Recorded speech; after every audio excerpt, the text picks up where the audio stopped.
RTNZ, le journal.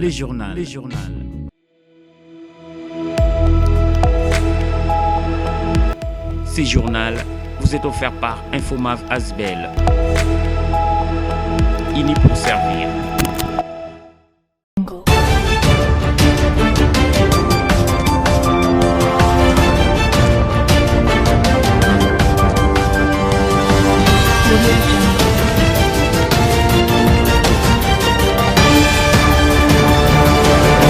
Merci papa. Mami yangu njambi kakufunga kugana diaka bibi kwenu sausi tu gana diaka. Aider sa base dans plusieurs domaines, c'est l'une de ses qualités depuis plusieurs années. Louis Messier Nestor Mandiangou, ministre provincial honoraire de l'Intérieur et de la Santé, qui est allé surprendre une maman qui a mis au monde un triplé de bébés au centre de santé de Kikonka pour lui apporter son soutien matériel et financier. Merci papa bona wisi dungeni wana bima bitsobe ndamdibana kizeye ukene batatu bakwisi mununje kakeke umos bima tusumiri bindwelu tuzeka ke umoso kwisi nga mazoni bibutiri munganga teri kene batatu ngine ba bibutiri kuko baba tatu.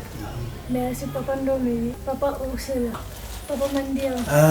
Avec lui, il a apporté des vivres de première nécessité, une gamme de savons pour bébés, les habits et autres dans le souci de donner encore l'espoir à cette famille. Expert de la santé qu'il est, il a aussi prodigué quelques conseils à la famille pour une bonne croissance de ses 3 bébés, dont 2 garçons et une fille. Matondo d'abord ko tata nzambi, damu yanu gana kageni wunu mama famille yebetu tukala mbelembela kiesi kubuta ensamu mpasi mona kubuta lufa kwesa lokwesa betu futufutula matondo mudambo enleki betu mwana betu wono butidi yekondo ko kisumbula dina diamo dinteti didi zodi mo vie sociale c'est très compliqué.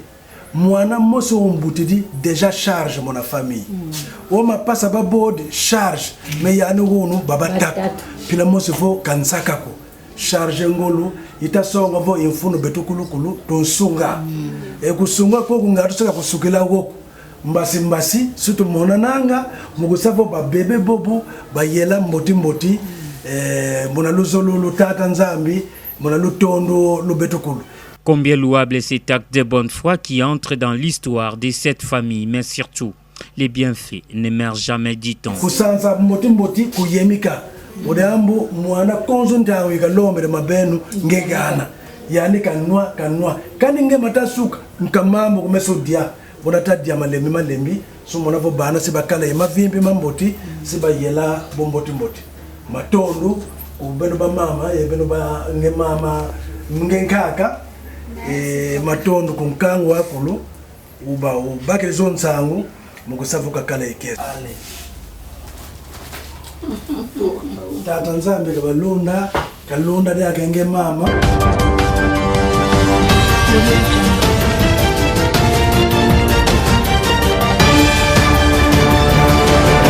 Dans l'objectif de répondre aux attentes de la population, le gouvernorat provincial, par les trichements de son ministre provincial en charge de l'éducation, Madame Carole Kiatazabou, s'élance dans la construction des écoles répondant aux normes recommandées dont les preuves sont palpables ici, dans la sous-division de Kassangoulou, à l'Institut technique Mbolula. Les travaux sont en cours avec 3 gros bâtiments, dont celui de l'atelier, les salles de classe et les bureaux administratifs. Des travaux soutenus à 100% par le gouvernement provincial grâce à la détermination de son Excellence, M. le Dr Guy Bandundungidi, gouverneur et premier citoyen des provinces. Ces travaux viennent à l'appui à la vision du président de la République, qui est la gratuité de l'enseignement primaire public, mais aussi faire de l'enfant congolais sa priorité. Pour votre gouverne, sachez que cette école organise des options techniques dont la mécanique auto et la coupe et couture.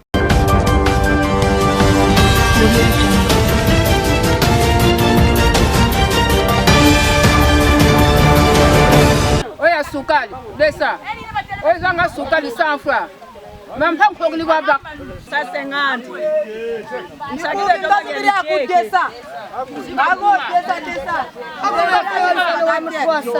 Désormais, L'agglomération de Kikola, située à 2 minutes de la grande cité d'Inkisi, peut se réjouir car elle a un marché de séjour. La cérémonie d'ouverture a eu lieu depuis les jours passés devant les notables et ayant droit de la dite agglomération. Ce marché va permettre aux habitants des coins de faire la vente et les achats sur place, en lieu et place de payer les transports pour descendre à Kimbala. Un programme sera établi pour que cette population qui augmente du jour au jour bénéficie aussi d'un jour mémorial et spécial réservé uniquement à un grand marché avec les commerçants venant de partout. Mais en attendant, nous ne pouvons que saluer cette initiative qui entre dans les cadres des désenclavements du milieu, mais surtout la modernité.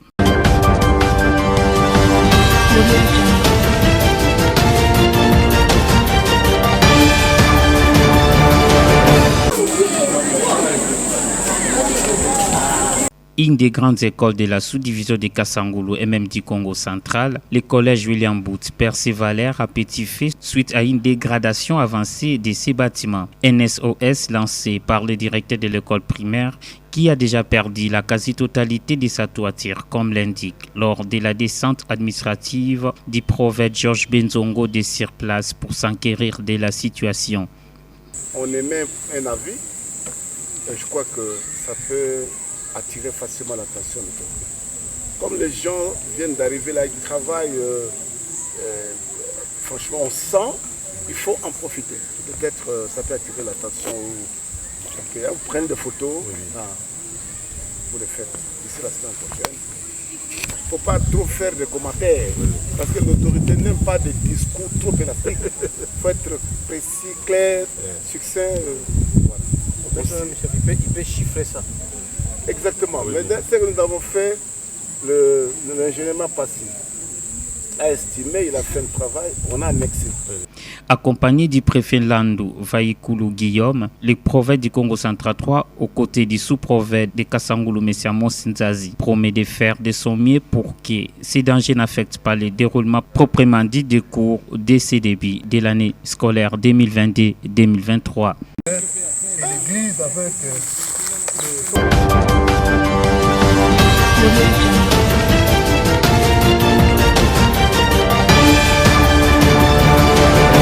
Madame Chantal Malamba, secrétaire générale de la Chambre du commerce et de l'industrie du Congo central, avec son proche collaborateur, ont été reçus en audience jeudi 27 octobre 2022 par le ministre provincial de Mines, Transport et Voies de Communication du Congo central, l'excellence Mac Matondo, dans son cabinet de travail à Palace, dans la commune de Matadi. Ces derniers sont venus solliciter la participation du patron de Mines et Transport dans le deuxième forum économique Kimvoama 2022 qu'organise cette chambre à Bouela Lodge du 17 au 20 novembre 2022 qui aura pour thème l'agro-industrie, moteur, décroissance et développement du Congo central et ce, sous le haut patronage de la présidence de la République par les truchements du gouverneur de province, le docteur Guy Bandundungidi. Après échange avec la secrétaire de cette structure, ce diplomate belliqué de sa nature a émis le vœu de prendre part à ces forums car celui-ci est un canal pour préparer un échantillon de substances et donner un bref aperçu sur les potentialités minières de la province, bref, une opportunité d'investissement dans les secteurs de mines qu'au transport. Nous sommes venus échanger avec le ministre qui détient des secteurs importants du gouvernement. Il y a d'abord la partie mine. Il faut que nous parlions davantage du Congo central comme étant une province minière. Les gens souvent ne le savent pas, l'ignorent. Parce que le Belge, dans sa préférence, avait voulu développer autre chose que les mines. Les mines, il avait préféré les commencer au Katanga. Mais la province du Congo central est une puissance minière. Et nous sommes venus pour demander au ministre de mettre à notre disposition des données et peut-être également d'autres éléments qui puissent montrer à tous ceux qui viendront à ces travaux que notre province est ouverte également aux investissements miniers. Ensuite, nous avons parlé également des transports et voies de communication. Le transport, c'est également un secteur, comme vous le savez, nous avons la porte d'entrée sur le monde, la porte d'entrée et de sortie, donc beaucoup de choses qui viennent pour le Congo, beaucoup d'importations, c'est par le Congo central. Et donc la route entre Kinshasa et le Congo central est très très utilisée et il y a beaucoup de choses à dire. Nous en avons discuté avec Monsieur le ministre dans le cadre donc du forum que nous sommes en train de préparer. signalant que 3 sous-thèmes seront également abordés lors de ces forums, notamment la production et la transformation agricole, l'énergie verte et la culture et tourisme.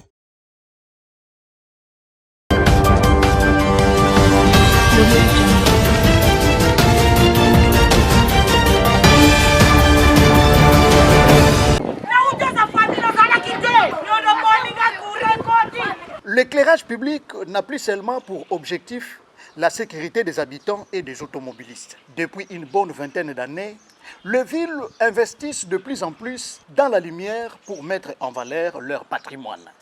Avec un besoin d'y voir un peu plus clair, le PDG de la Sodimas et notable Mwandé Robert Nyondo a investi le rue de Mwanda de l'éclairage public solaire. Après avoir éclairé une bonne partie de la ville côtière RD congolaise, ce Dunefus du terroir vient encore de financer l'achat et l'installation de lampadaires solaires à Danguida, Kinsis, Motoké et au camp des réfugiés. Jadis dans le noir, tous les quartiers cités si haut ont été mis sous l'effet des projecteurs.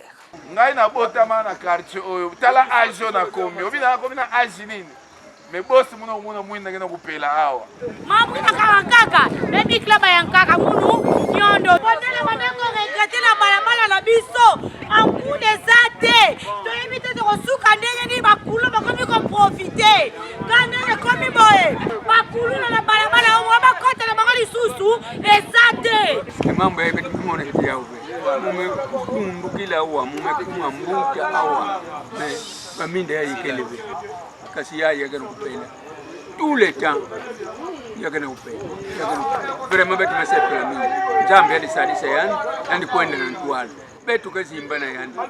Pour mieux souligner l'architecture de la ville touristique, l'homme de la Sodimas tient à étendre son projet sur toute l'étendue de la cité côtière, surnommée Ville Lumière, à l'instar de Paris, avec presque tous les quartiers allumés 365 jours par nuit.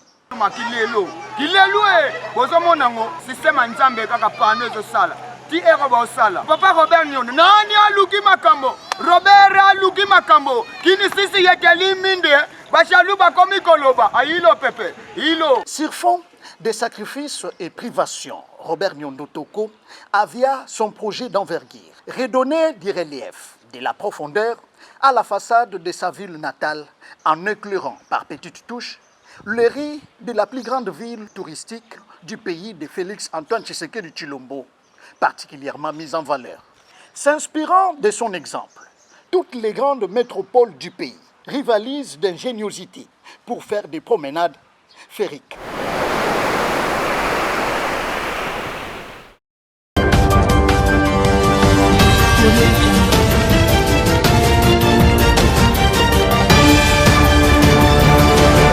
L'heure est venue où tous les chauffeurs doivent prendre conscience sur l'éradication totale de l'utilisation des projecteurs LED dans leurs véhicules respectifs. Après plusieurs réunions que le patron de transport au Congo central a eu avec le responsable des transporteurs routiers et toutes les structures partenaires du ministère des Transports, entre autres ASECO et Amokok, pour ne citer que celle-là, suivie d'une large diffusion des communiqués synonyme d'une sensibilisation. C'est ce samedi 29 octobre 2022 que le ministre provincial des Transports et voies de communication du Congo central, l'excellence Mac Matondo, est descendu dans différents lieux stratégiques de la ville portuaire de Matadi pour traquer ces lumières inappropriés dans des véhicules tant privés que ceux œuvrant dans les secteurs de transport en commun. Tout a commencé en Pozo où le ministre des Titels a pris le temps de mettre de côté tout engin dont ces projecteurs sont placardés sur les pare-chocs, voire même au-dessus de la cabine pour le poids lourd. Ces derniers les a donc obligés de les enlever. Outre un Pozo, au pont Maréchal et à la frontière Ango-Ango, séparant la République démocratique du Congo à la République d'Angola, c'était le même exercice. omoni mutuka kotelemisa chauffeur akita alo ntango tokopesa bino communiqué sino mikanda oyo ezaki tobandi sikoyo nani track forcé là en ce moment là mutuka oyo akotosa te torécupéré tokozongisa te epuis afuti amani na ye. C'est ce que nous allons faire. Pour aujourd'hui, c'est juste une séance pédagogique pour voyez. TIE, Longola, pour les ici. Longola, pour les ici. Voilà un peu, je ne vais pas entendre des rabats comme en récupération mon coboy. Et nous, comme ici, comme mon coboy, c'est qu'il y a ça, je ne sais pas. La population, pour sa part, salue cette initiative. Bon, pour Nangaï, l'État termine la projeter. Pour ma projeter, on a causé des dégâts et qui est ce mingi beno kwenda tikuna na ntwala ko bakamia ya makala yake monteke pa montagne malembe bana ba minda ina iya do kana ko montagne ngena kukita le foti tele matete pona ntwala ngena kumona en tout cas beno suka awa veme beno foti kwenda même bakamia ya makala kuna na kazangulu kuna beno kona Rappelons que cette décision émane des recommandations formulées à l'issue de la réunion interinstitutionnelle qui a réuni l'exécutif provincial avec l'Assemblée provinciale.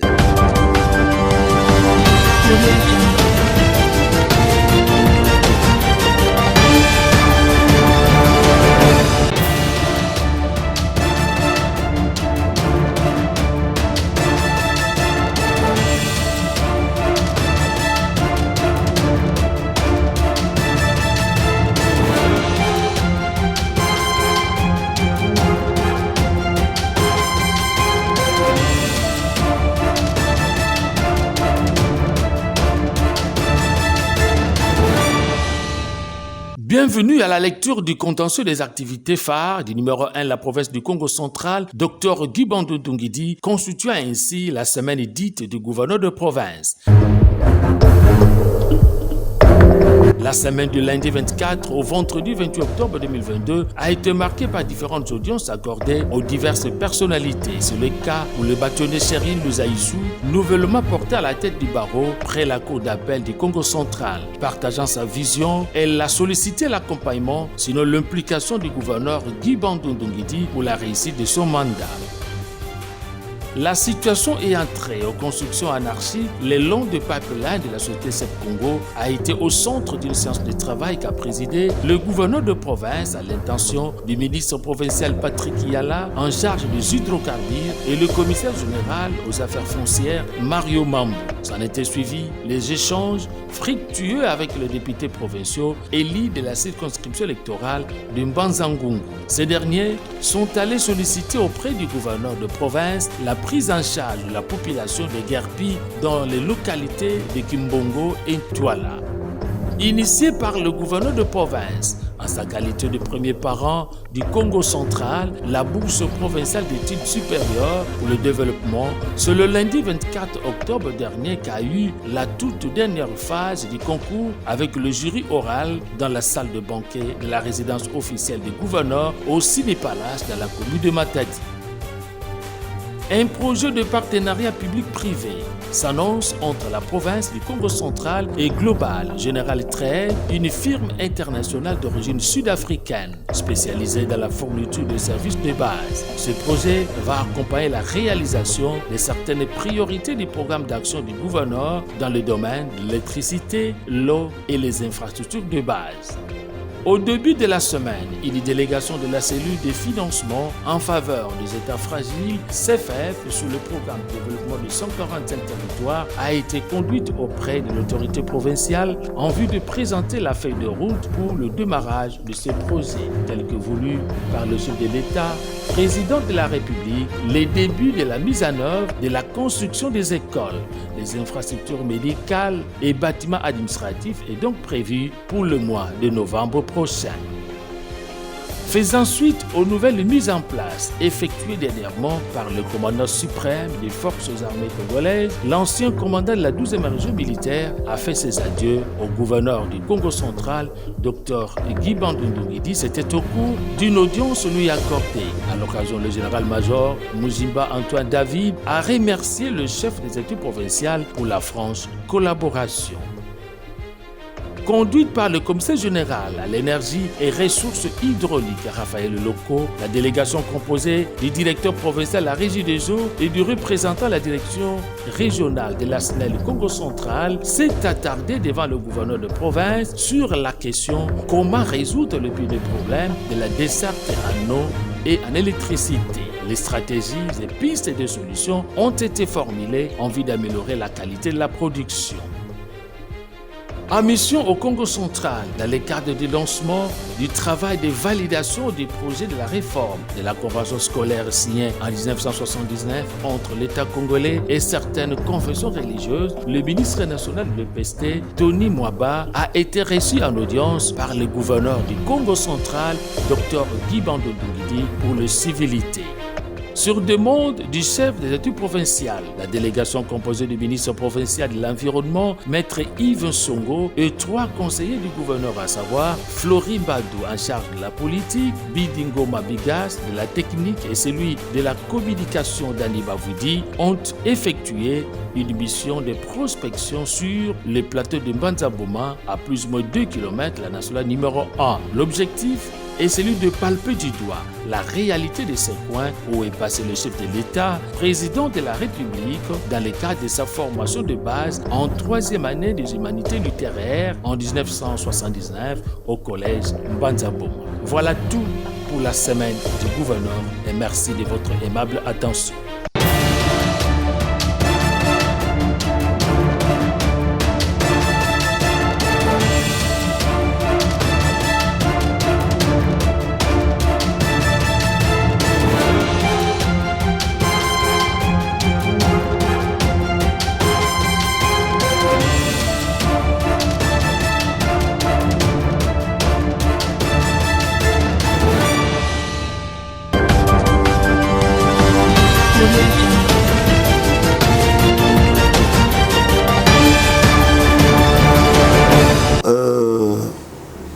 Parler de non-itinérances.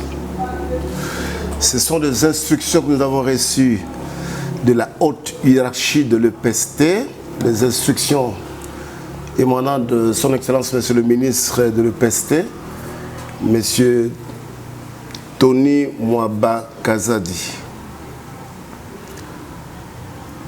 Les instructions selon lesquelles le directeur provincial doit faire à peu de choses près la police, c'est-à-dire il doit être debout, il doit être itinérant, accompagné de l'inspecteur principal provincial et le directeur provincial du SECOP.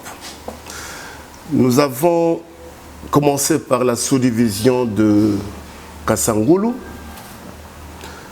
Après avoir tenu la réunion, nous sommes passés dans quelques écoles pour échanger avec le chef d'établissement, avoir une idée sur le plan pédagogique, sur le plan administratif et sur le plan financier. Comment un chef d'établissement peut arriver à développer son école.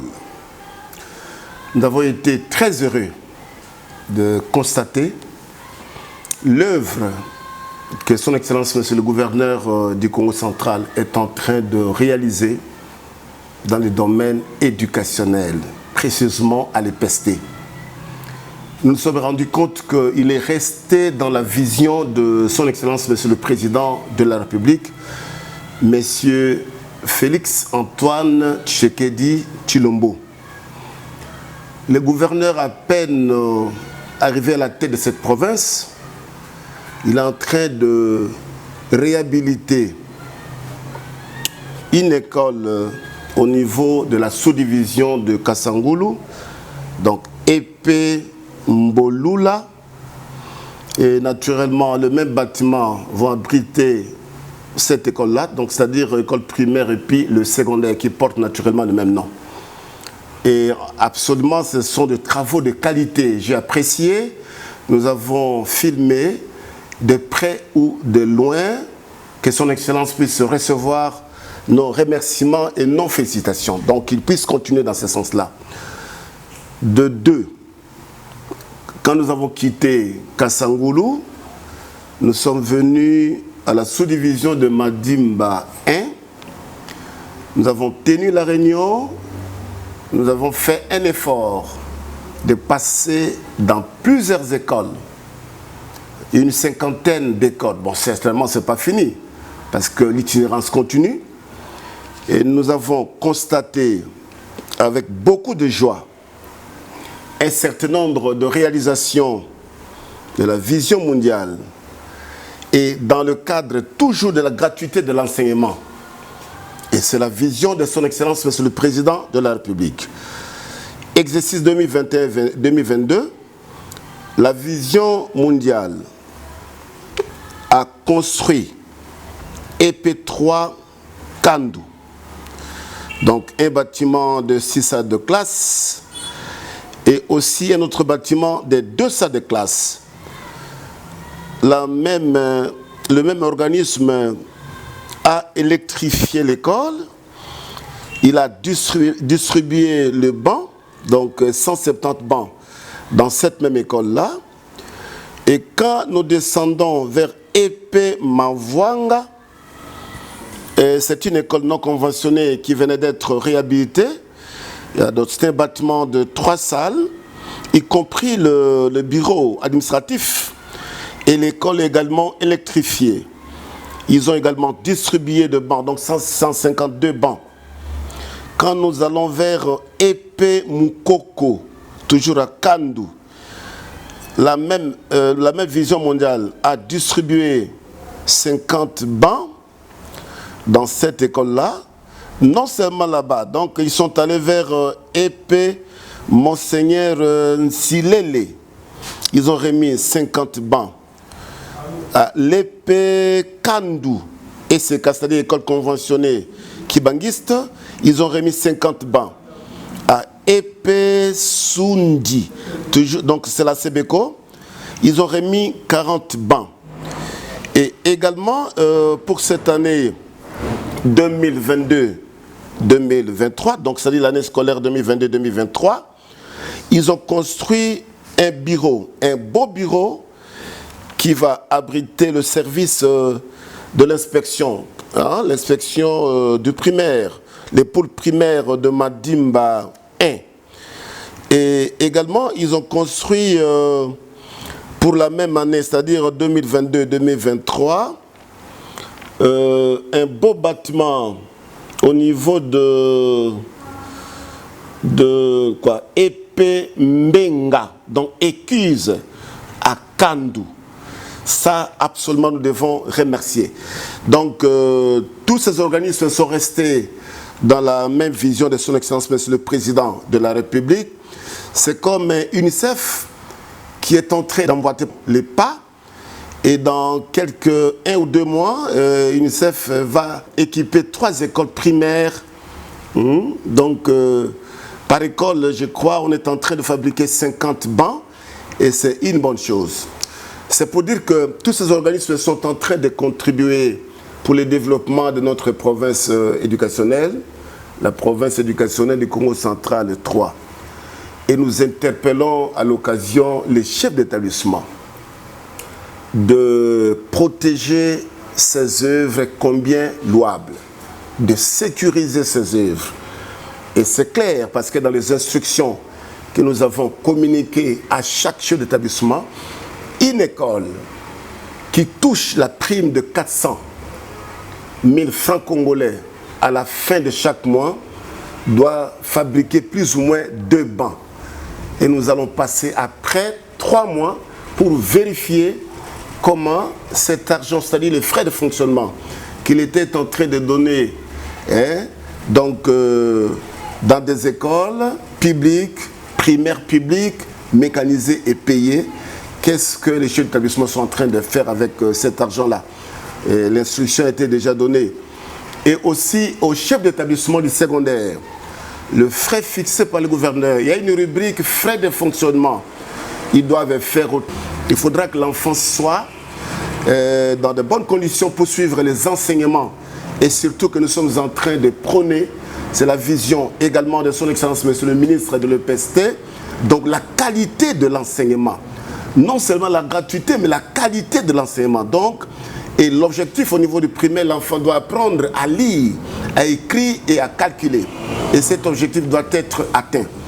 Nous avons fini avec les 3 sous-divisions. Je crois d'ici le 10 novembre, par la grâce, nous allons continuer l'itinérance jusqu'à la sous-division de Kimvula. Et nous appelons aussi un vibrant appel à d'autres organismes internationaux et aussi aux Congolais, aux gens qui sont animés de bonne volonté, de bonne foi, de soutenir le PEST, les écoles qui n'ont pas de bancs, surtout au niveau du primaire. Donc la tâche n'est pas facile, elle est lourde. Nous avons palpé des doigts de réalité. Beaucoup d'enfants sont en train d'étudier dans de très mauvaises conditions. Donc vous allez trouver des enfants à même les sols. Ils sont assis là et c'est regrettable. Et tout ça, c'est à la sous-division, là où le bureau de la province éducationnelle s'est installé. Et puis, on peut oser croire que c'est une sous-division. C'est comme un credo, hein? Donc un emblème de la direction provinciale. Donc les chefs d'établissement doivent faire un effort. Et nous revenons encore là-dessus. Nous soutenons aussi les chefs d'établissement qui sont en train de respecter scrupuleusement les instructions émanant de la hiérarchie et des instructions qui passent par nous. Et ceux qui hésitent, qu'ils emboîtent les pas pour éviter des problèmes inutiles. Et je m'arrête là pour aujourd'hui, mais sinon, le travail, la tâche est extrêmement lourde. Merci.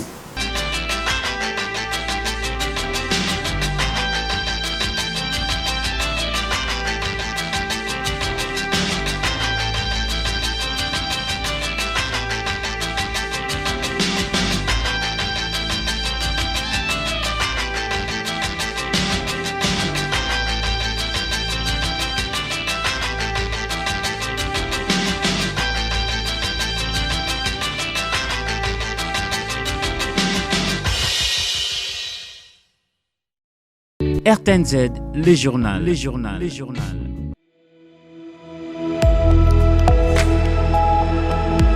Ce journal vous est offert par Infomav Asbel. Ini pour servir.